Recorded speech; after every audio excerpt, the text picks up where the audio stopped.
how he, in his book, he constructs a web that all these traditions, how they are interlinked. Very detailed, oriented, very well done book.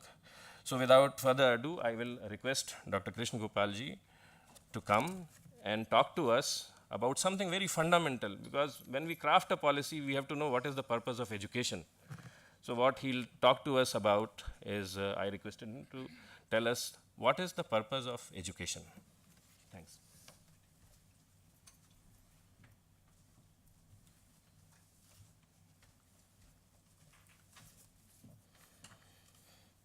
मंच पर विराजमान श्रीमान दीदार Singh ji,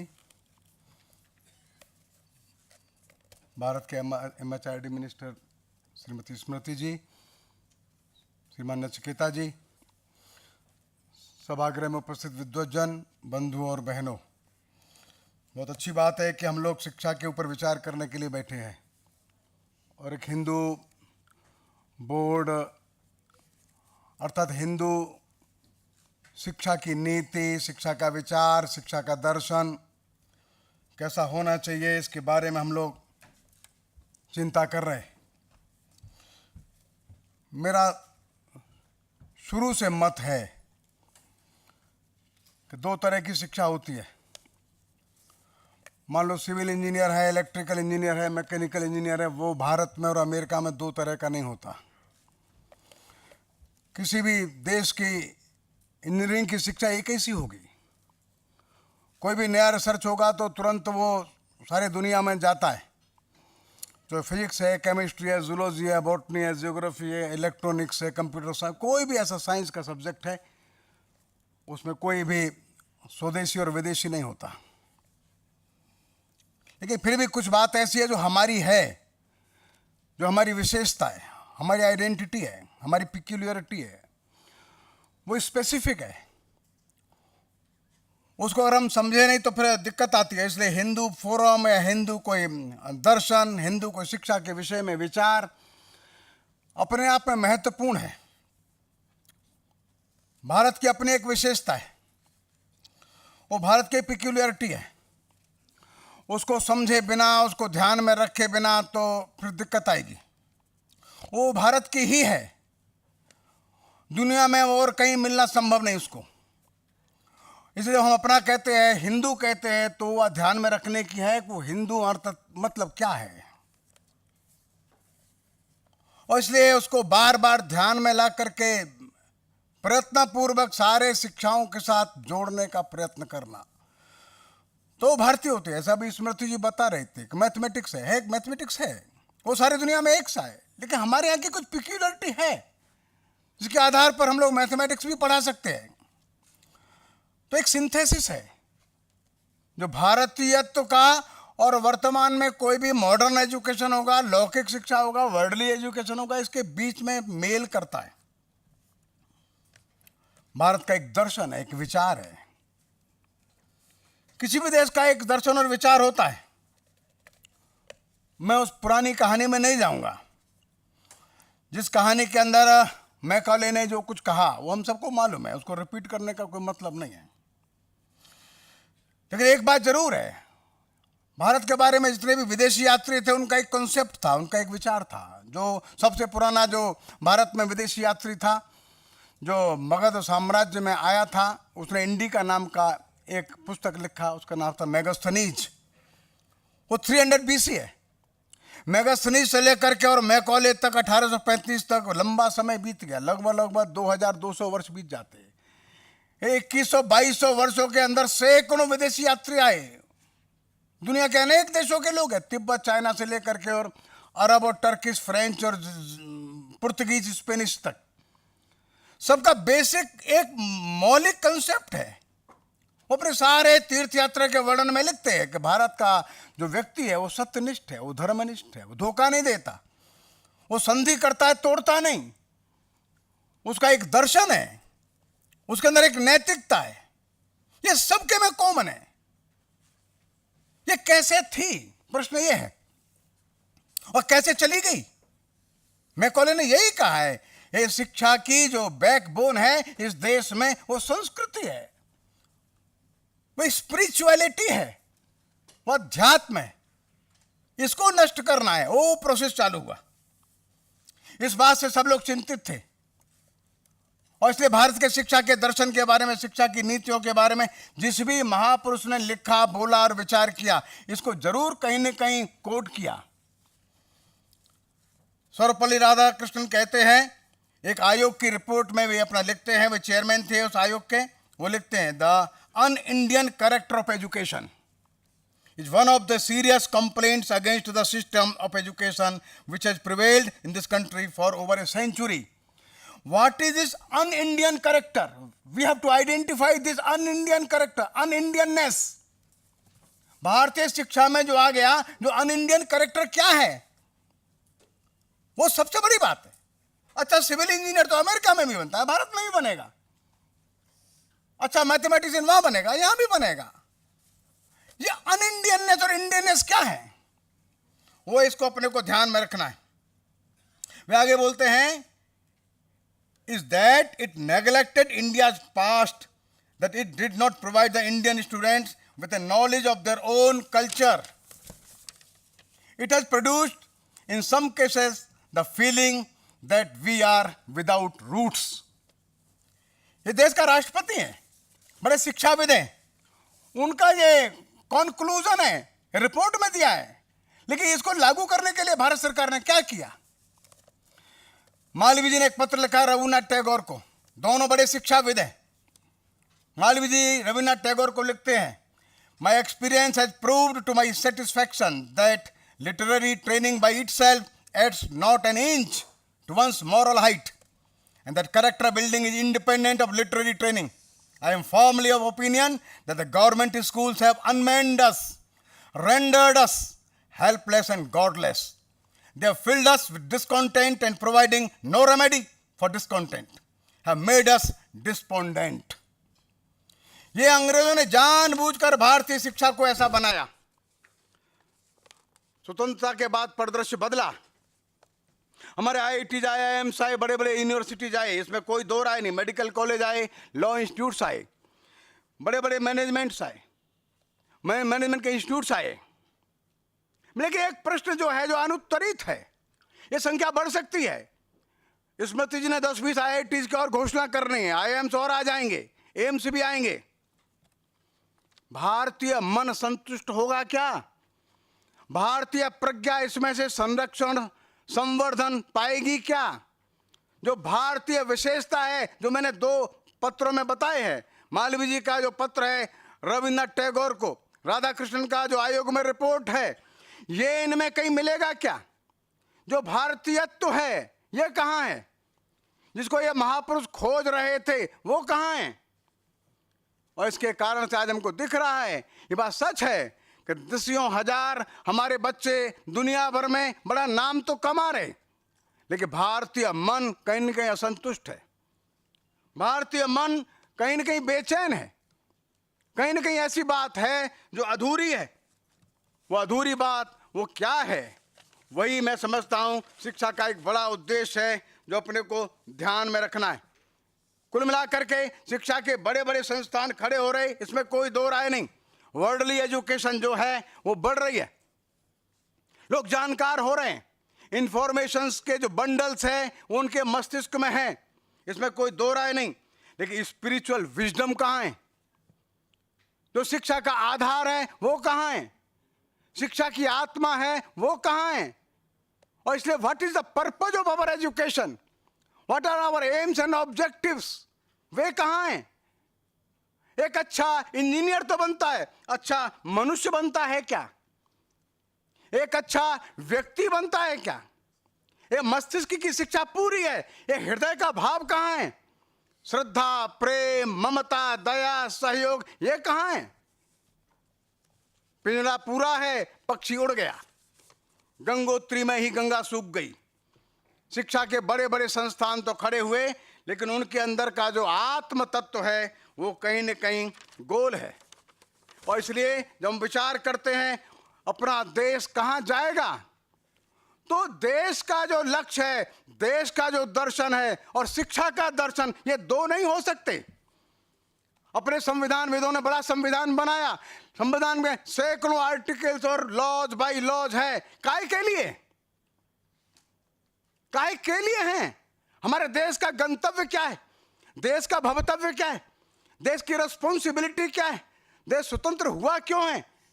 word में divine responsibility क्या है? इस देश के संविधानविदों को कोई एक चैप्टर, एक अध्याय, एक पृष्ठ, एक पैराग्राफ भी इसके लिए लिखने को समय नहीं मिला। क्यों ऐसा हुआ? यह बड़ा भारी प्रश्न है। देश का ही लक्ष्य तय नहीं, देश का ही दर्शन तय नहीं, शिक्षा का दर्शन कैसे तय होता? डॉक्टर संपूर्णानंद जो है वो नेशनल इमोशनल इंटीग्रेशन कमेटी के प्रेसिडेंट थे। नेहरू जी बड़े परेशान थे 50s में। अरे वो तमिल है, वो तेलुगु है, वो कन्नड़ है, गुजराती आंदोलन कर रहे हैं, क्या होगा देश का?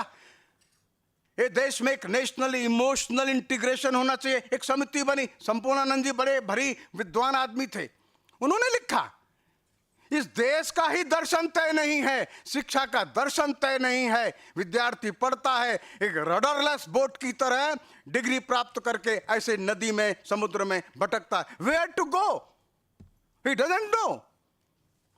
Why to this education? कोई मतलब नहीं, उसको ध्यान में नहीं, और इसलिए जो साधन है वही साध्य बन जाता है।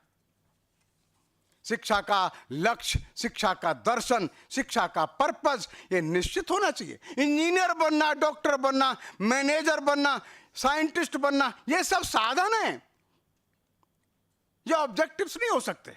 इनसे करना क्या है? इनसे पाना क्या है? जाना कहां है? सबसे बड़ी बात यह, और हमारी शिक्षा ने एक नया दर्शन दे दिया है जो अब देश में चल रहा है। कितने की नौकरी लगी, कितने का पैकेज मिला, 10 लाख का, 20 लाख का, 2 करोड़ का, 3 करोड़ का, वही महिमा मंडित होता है। और उसमें से अधिक साधनों को संग्रह करने की वृत्ति विकसित होती है, ग्रीड विकसित होती है। कैसे अधिक से अधिक संसाधन में इस पैसे में इकट्ठे कर सकता हूं, और इसलिए एक बड़ी भारी समस्या है। सारा देश, सारा समाज ऐसा लगता है कहीं न कहीं भटकाव की स्थिति में है। दलाई लामा कहते हैं, when the greed is seen as acceptable, even praiseworthy, there is clearly something wrong with our collective system. जैसे ग्रीड है, ये पैकेज है, इसका जो महिमा मंडन होता है, तो समझिए कोई कलेक्टिव सिस्टम में कोई प्रॉब्लम है। सारे के सारे समाज के अंदर एक प्रॉब्लम है, सारे समाज के थिंकिंग में कहीं प्रॉब्लम है। मैं समझता हूं उसका एक गंभीर विचार अपने को यहां पर करना चाहिए। एक बड़ा भारी एक दर्शन शिक्षा का अपने को सामने रखना होगा। एजुकेशन जो है व्यक्ति के अंदर एक विश्वास देती है, एजुकेशन व्यक्ति को आत्मबोध कराती है, एजुकेशन एक परिवार के लिए संसाधन इकट्ठा करती है, इसमें कोई दो राय नहीं। एजुकेशन प्रॉस्पेरिटी लाती है, लेकिन ये भी ध्यान में रखने की बात है, जब आत्मविश्वास, आत्मगौरव बढ़ता है, आत्मबोध बढ़ता है, शक्ति और क्षमता बढ़ती है, इंडिविजुअलिटी बढ़ती है। ये इंडिविजुअलिटी बढ़ते बढ़ते वर्तमान शिक्षा के स्वरूप को ले आती है। ये इंडिविजुअलिटी ईगो बढ़ाती है, इंडिविजुअलिटी टकराव बढ़ाती है, इंडिविजुअलिटी के कारण से कंपटीशन बढ़ता है, इसके कारण से एग्रेशन बढ़ता है, इंडिविजुअल इसके अंदर एक अनएंडिंग कॉन्फ्लिक्ट्स बढ़ते हैं। बर्ट्रैंड रसेल बोलते हैं एक इंडिविजुअलिटी के कारण से, इस सारे दुनिया के एजुकेशन सिस्टम के कारण से सारे विद्यार्थी और जो व्यक्ति ऐसे हो गए जैसे बिलियर्ड्स की गेंद है। हम देखते हैं बिलियर्ड्स की गेंद का एक ही उद्देश्य रहता है, दूसरी गेंद से टकराना और दूसरी को अपने दूर हट जाना। जो बिलियर्ड्स की गेंद है उसकी तरह से एक व्यक्ति खड़ा हो गया है। The ego is like a billiard ball whose only relationship with other similar balls is collision. Ego develops competition, domination, exploitation, aggression and never-ending conflicts. ये नोबेल प्राइज विनर है बर्ट्रैंड रसेल, बहुत बड़ा दार्शनिक है। ये उसका कंक्लूजन है। दुनिया की जो वर्तमान शिक्षा नीति है, इसने इंडिविजुअलिटी को इस कदर प्रश्रय दिया है कि इसमें से केवल टकराहट, ईगो, कंपटीशन खड़ा हुआ है, द्वेष खड़ा हुआ है, पर्सनैलिटी ऐसी हो गई है जो इंडिविजुअलिस्टिक है। क्या किया जाए? प्रश्न सबके सामने है। भारत के पास क्या समाधान है। तो क्या हम इस इंडिविजुअलिटी को एक बड़ी पर्सनैलिटी में बदल सकते हैं? ये व्यक्ति का जो व्यक्तिमत है, उसका जो एक जानकारी का एक व्यक्तित्व जो खड़ा हो जाता है, उसको हम एक सामाजिक एक स्वरूप दे सकते हैं, सामाजिक आयाम दे सकते हैं? क्या वो व्यक्ति का जो गुणवत्ता है, उसके अंदर बहुत कुछ जानकारी है? क्या ये सारे समाज के लिए, देश के लिए, दुनिया के लिए, समष्टि के लिए उपयोगी हो सकती है? भारतीय दर्शन यही कहता है। भारतीय दर्शन कहता है कि जो वर्ल्डली एजुकेशन है, इसको जब तक हम स्पिरिचुअल एजुकेशन के साथ मिलाएंगे नहीं, तब तक ये ईगो नष्ट नहीं होगा। और इसलिए स्पिरिचुअल एजुकेशन अर्थात आध्यात्मिक शिक्षा, वर्ल्डली एजुकेशन, दोनों के बीच में एक सिंथेसिस चाहिए, एक स्पिरिचुअल विजडम का एक डेवलपमेंट चाहिए। स्पिरिचुअल विजडम के बिना एक व्यक्ति तो खड़ा होगा, कैसा खड़ा होगा कहना कठिन है।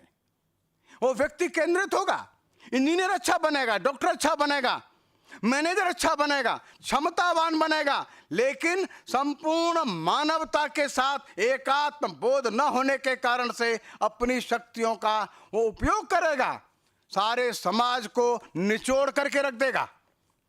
ये बड़ी भारी समस्या है और इसलिए भारत ने इसका रास्ता निकाला है। भारत का रास्ता बड़ा पुराना है। ये जो वर्ल्डली नॉलेज है, जब तक स्पिरिचुअल नॉलेज के साथ नहीं मिलती, स्पिरिचुअल विजडम के साथ नहीं मिलती, तब तक वह लोक मंगलकारी, लोक कल्याणकारी नहीं होती। और इसलिए दो प्रकार की विद्या है, हम जानते हैं, जो हमने सीखा है, चाहे वो डॉक्टर्स है, चाहे इंजीनियर्स है, मैनेजर्स है, वे सब केवल इंफॉर्मेशंस के बंडल्स है, इससे ऊपर नहीं। इसको केवल अपने यहां कहा गया ये कौशल्य है, ये कौशल्य है, ये अंतरात्मा का ज्ञान नहीं है। और इसलिए अध्यात्म विद्या के बिना हरेक ज्ञान वो ऐसा ही है। गीता में भगवान कृष्ण कहते हैं, हरेक विद्या आध्यात्म विद्या के साथ जोड़ना, वो तीरंदाजी भी होगी, वो व्याकरण होगा, वो कला होगी, वो कोई भी विद्या है, अध्यात्म विद्या के साथ जुड़ता है कि नहीं जुड़ता। और कृष्ण कहते हैं अध्यात्म विद्या विद्या नाम, मैं सब विद्याओं में अध्यात्म विद्या हूं। और जो अध्यात्म विद्या है, ये सब विद्याओं के अंदर प्रतिष्ठित होती है। सर्व विद्या प्रतिष्ठा, मुंडकोपनिषद में बोलते, अर्थात जो सब विद्याओं के अंदर प्रतिष्ठित है वो अध्यात्म विद्या है। भारतीय दर्शन इस अध्यात्म विद्या के बिना किसी भी विद्या को संरक्षण नहीं देता। हम जानते हैं विवेकानंद अनेक विद्याओं के जानकार थे। वे अंग्रेजी के, साइंस के, गणित के, कला, इतिहास, भूगोल एंड व्हाट नॉट। लेकिन जैसे वे रामकृष्ण के पास आए, ठाकुर के पास आए, ठाकुर ने सारी विद्याओं को एक अध्यात्म विद्या के साथ जोड़ दिया। एक अच्छा इक्विलिब्रियम और एक अच्छी सिंथेसिस डेवलप हुई, एक अच्छा श्रेष्ठ मानव खड़ा हो गया। वर्ल्डली एजुकेशन को नेग्लेक्ट करने का कोई कारण नहीं, लेकिन अगर स्पिरिचुअल नॉलेज नहीं, स्पिरिचुअल विजडम नहीं, ये सब आसुरी हो जाती है, निचोड़ करके रख देता है। उसका सेल्फ जो है, ईगो जो है, अपना अहंकार है, ये अनेक प्रकार के अमानवीय वृत्तियों के साथ बढ़ जाता है। और इसलिए अपने देश में विद्या कोई सी हो, वो अध्यात्म के साथ जुड़नी चाहिए। और जेसी बोस ने जो बड़ा भारी एक इंस्टीट्यूट खड़ा किया, उन्होंने कहा this the Indian temple of science. J C Bose के इंस्टीट्यूट का नाम था Indian temple of science. Malviya ji ने बड़ा भारी विश्वविद्यालय खड़ा किया। वे कभी यूनिवर्सिटी नहीं बोलते थे, बोलते थे सरस्वती का एक विशाल मंदिर बना रहा हूं। मंदिर का मतलब ही है हर एक विद्या जो है स्पिरिचुअलिटी के साथ जुड़नी चाहिए। विदाउट स्पिरिचुअलिटी उसका कोई मतलब नहीं। कोई सी भी विद्या है वो शिवार्थ हो, वो लोक मंगलकारी हो, उसके बिना वो स्वार्थ से भर जाएगी। और इसलिए अपने यहाँ भी कहा और विदेशों में भी कहा, विदेशों के बड़े बड़े जो अब दार्शनिक हैं, शिक्षाविद हैं, विचारक हैं, वे इस निष्कर्ष पर पहुंचे हैं मशीन, इंजीनियर्स, नया नया भौतिक डेवलपमेंट ये कहाँ ले जाएगा? ये बड़ा कठिन प्रश्न उनके सामने खड़ा है। The machine is an object of adoration, is the modern form of Satan, its worship is the modern diabolism. Whatever ills may be mechanical, values are not. जो मैकेनिकल है वो वैल्यू नहीं हो सकता, वो दर्शन नहीं हो सकता, मूल्य नहीं हो सकता है। और इसलिए इस शिक्षा के अंदर जो भी कुछ है यांत्रिक है, जो वो किसी भी सीमा तक विकास करेगा, लेकिन हृदय की ऊंचाइयों को, हृदय की गहराइयों को बढ़ा नहीं सकता। आइंस्टीन कहता है science can denature plutonium but it can not denature evil in the heart of man. जो विज्ञान है प्लूटोनियम का शोधन कर सकता है, क्या मनुष्य के हृदय का शोधन ये विज्ञान कर सकता है? आइंस्टीन का यह प्रश्न आज भी अनुत्तरित है। कितना भी विज्ञान बढ़ जाएगा, कितना भी वर्ल्डली एजुकेशन नॉलेज बढ़ जाएगा, इंफॉर्मेशंस के बंडल्स पर बंडल्स बढ़ जाएंगे, क्या हृदय 1 इंच भी बढ़ेगा? वो प्रश्न जो है मालवीय जी का रविन्द्रनाथ टैगोर को, वो अनुत्तरित है।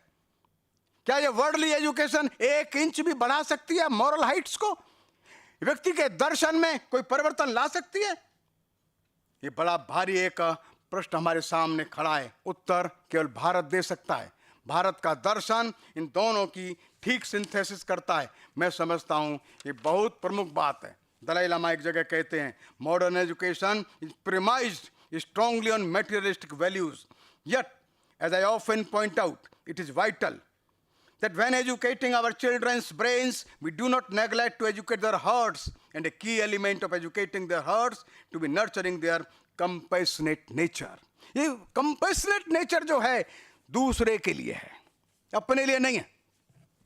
अर्थात दूसरे का दुख मेरे को अपना दुख लगता है, दूसरे की आवश्यकता मेरे को अपनी आवश्यकता लगती है क्या? यह भाव शिक्षा के प्रत्येक डिपार्टमेंट में चाहिए। वो चाहे इलेक्ट्रिकल है, चाहे मैकेनिकल इंजीनियरिंग है, वो मैनेजर स्किल है, चाहे अकाउंटेंट है। अगर पैशनेट हार्ट्स का डेवलपमेंट नहीं हुआ तो वर्ड जिस कॉन्फ्लिक्ट की ओर बढ़ रहा है, अनएंडिंग, वो बढ़ता चला जाएगा। आइंस्टीन एक महत्वपूर्ण वाक्य कहते हैं, परफेक्शन ऑफ मीन्स, अर्थात हम अनेक प्रकार के पाठ्यक्रम लाते, बड़े बड़े बिल्डिंग्स बनाते, कंप्यूटर से शिक्षा देते, मेल, ईमेल, गूगल, सब कुछ मौजूद है। What are these are only means. Einstein का प्रश्न है perfection of means and confusion of ends. हम मीन्स के परफेक्शन की ओर बढ़ रहे, लेकिन जो एंड है, जो हमको पाना है, what is the final summit, where to reach, where to go, ये बड़ी समस्या है। What are our objectives? Einstein कहता है कंफ्यूजन ऑफ एंड्स। कहां जाना है, इस पर बड़ा भारी कंफ्यूजन है। कि perfection of means and confusion of end seems to characterize our life and age. हमारे सारे जीवन को जो अब नियंत्रित कर रहा है वो क्या है? Perfection of means but confusion of ends. हम कहां जाना है इस पर कोई निश्चित नहीं है, कोई समिट निश्चित ही नहीं है, जीवन का लक्ष्य निश्चित नहीं, जीवन का दर्शन निश्चित नहीं, राष्ट्र का, समाज का दर्शन निश्चित नहीं। और इसलिए एक बड़ा भारी जो आइंस्टीन का प्रश्न है, confusion of ends.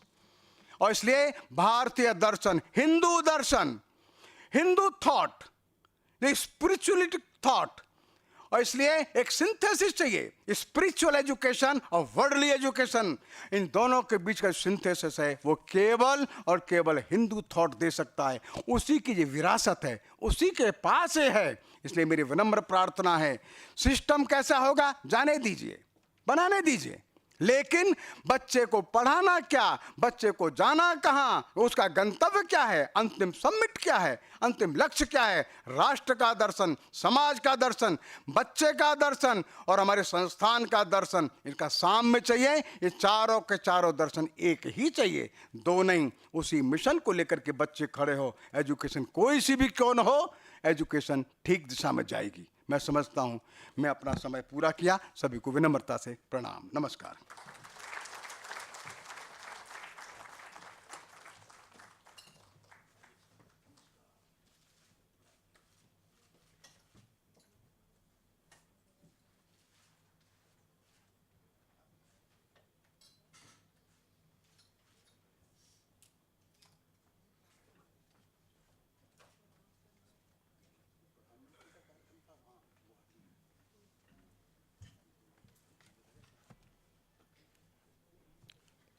Our minister, she has to leave for Guwahati. There's a convocation of IIT Guwahati, so I deeply thank for finding out time for this event. Thank you very much. Dhanyavad.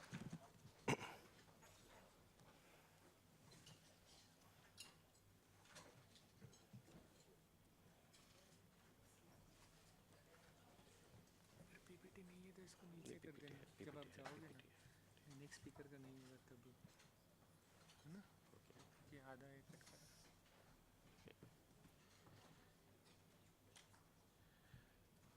I must also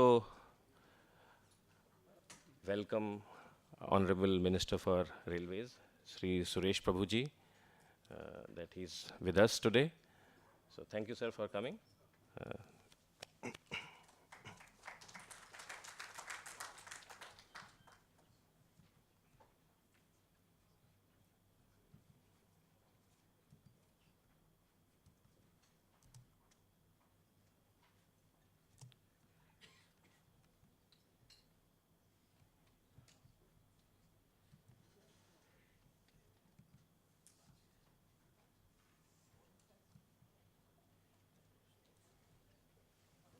This projector.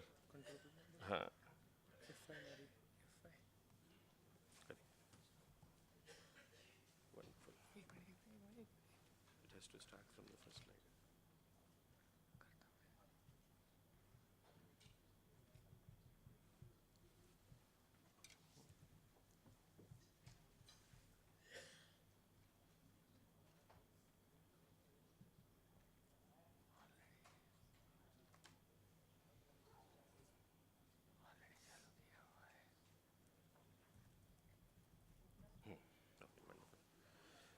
So next 10-15 minutes, I'd like to share some of the conclusions which we have come to in terms of what could be the overall framework for our higher educational policy.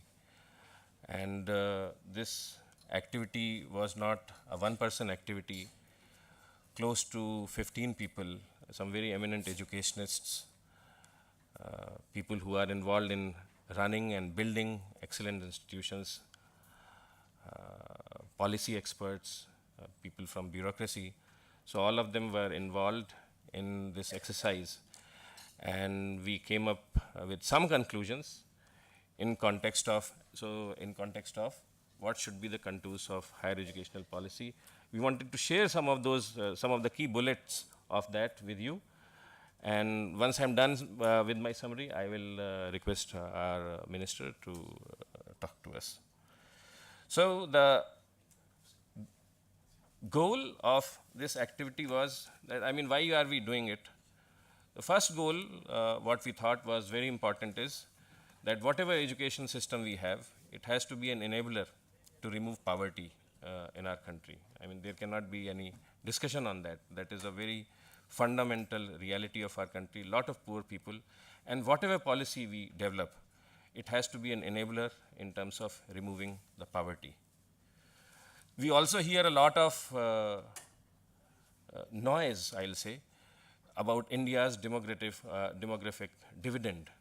But that dividend will become a reality only once our educational system is strong and it produces quality graduates and postgraduate students.